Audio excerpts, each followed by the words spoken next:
are still high in the sky, folks. And I know I'm not an official pilot, but I'm starting to feel like Leo DiCaprio in Catch Me If You Can, where maybe he pretends to be one. I mean, top 5 movie, absolute classic.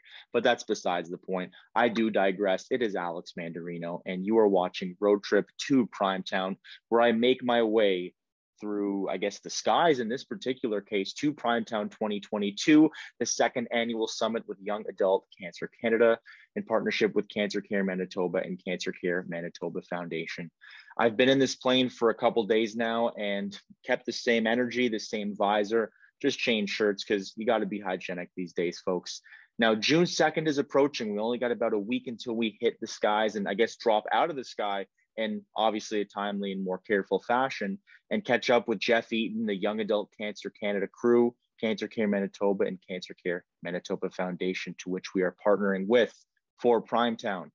I'm going to chat with a few more friends because the radio's still not working. All I was able to find was this wonderful steering wheel. I don't think that controls a whole lot other than for aesthetics, but we'll move on forward. We're going to chat with my friend Ian Scott. He's the AYA psychosocial oncology clinician with CancerCare Manitoba. Seems like a great guy from the brief conversations we've had before. I'm going to video conference him in.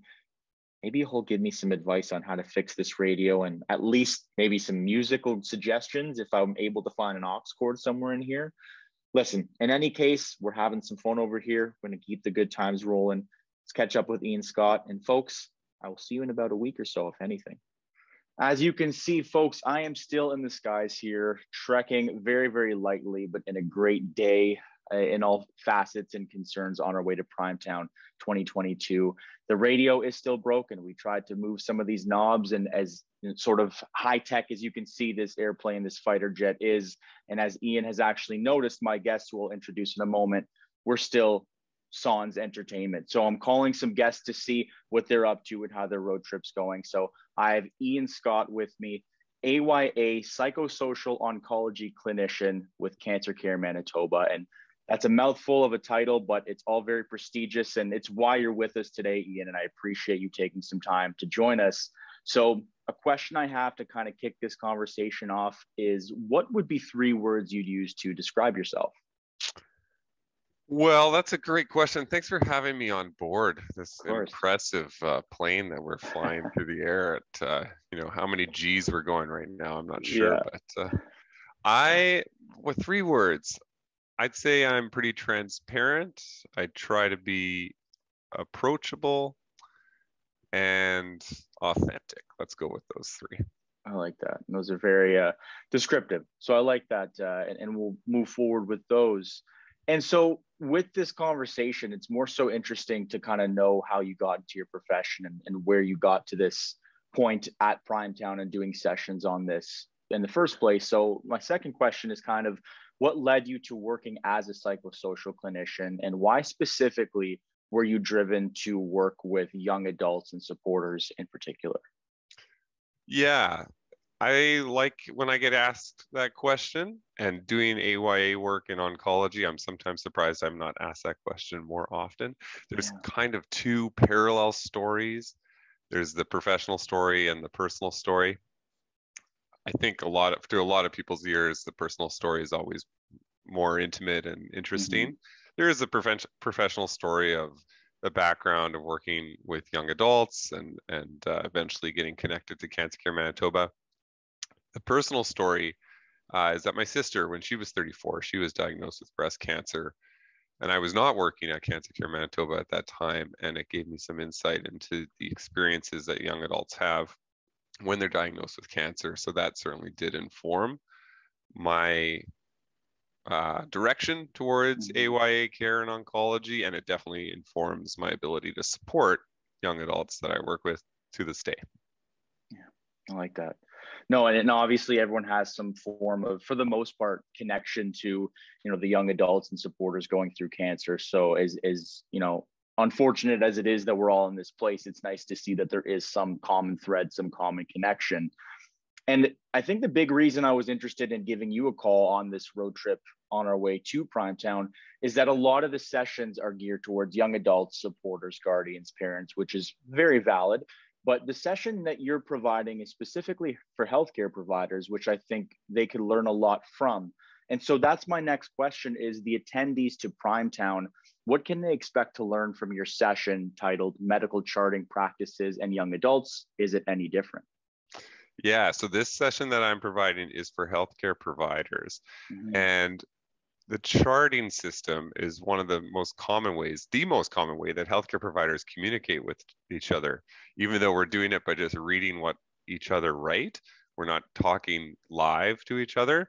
It is the way that we communicate and collaborate and make sure people know what's going on, and how we write in a chart or type into a chart or dictate into a chart can really inform other people's impressions, instincts, plans, assessments, all those kind of things. And then the downstream effect, the trickle down effect of that is it affects the care of the young adults that we support. So I think it's so important that it's not just like a cookie cutter approach to how we chart, but I think the way we write about the people, because that's really at the end of the day who we're writing about is the people that we support.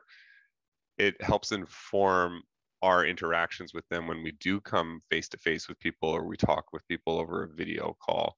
So that could look lots of different ways. The language that we use, how we communicate about things that struggles and challenges and strengths and opportunities people are going through. And then also how to challenge some of the pre-existing ideas of how to write about things in medical terminology, and how do we kind of push back against that to sort of humanize people's charts, because we want to capture that people's humanity when we write in people's medical charts. Yeah, I think that last piece there and the idea of humanizing the whole process is super important. And although it is directly for healthcare providers, I know how much that process and that practice does affect the young adults and the supporters themselves. So I think there's a lot to pick up on there. So very much looking forward to that. And for all the other healthcare providers attending, that's what you can look forward to. Now, this last question, I want to get to know you, Ian, and I think this one's totally off the board, so we'll see where you take it. But if you could live in any time period besides this one we are currently in, which one would you choose? So I don't know how specific you want me to get, but I think I'd go back to 2003. Okay. Specifically June 28th, 2003. And I'd put myself in Orlando. Ooh. Because what happened in Orlando on June 28th, 2003 is that there was a concert featuring Hootie and the Blowfish and the Goo Goo Dolls, the same bill. So, Sheryl Crow was there too, so that'd be cool. I think she was actually the headliner, but Goo Goo Dolls and Hootie and the Blowfish, as two opening acts is pretty impressive, and enough to get me to Orlando on June 28th, 2003, if I had known, but Of course. I love that. That's solid. Darius Rucker is a solid option in my opinion, in my book. I love that answer. I think it's specific, but why not be specific? So Ian, I think if we could play a theme song to end this off, one of those individual acts would be on the docket. But in any case, I appreciate you jumping on with me. I'll get back to flying this thing, and we'll catch you at Primetown in a few weeks. Once you get the radio going, you get those bands up on the radio. There it is. I love it. Thanks, Ian. Thanks, Alex.